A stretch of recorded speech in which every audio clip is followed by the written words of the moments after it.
Sebuah rumah di Jalan Pura Cucuk nomor 9 lingkungan Negara Kelot, Kelurahan Sarimangui, Badung, disatroni maling Selasa 24 Januari.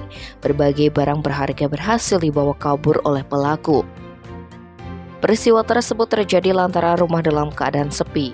Saat itu, pemilik rumah Iku Singurah Swasta Jaya, 40 tahun sedang bekerja, sedangkan yang masih duduk di bangku SMP berangkat sekolah.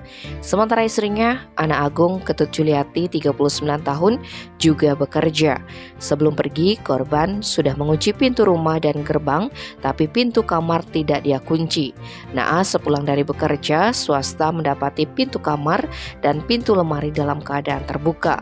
Kemudian barang-barang tampak berantakan. Setelah dicek, beberapa perhiasan terbuat dari emas, HP Oppo dan uang sebanyak Rp700.000 raib. Atas laporan korban, Kapolsek Mengui Kompol Nyoman Darsana mengatakan, unit reskrim Polsek Mengui telah melakukan olah tempat kejadian perkara.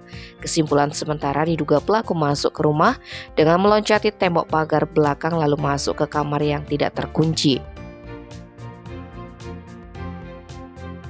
Tim Bali Express melaporkan.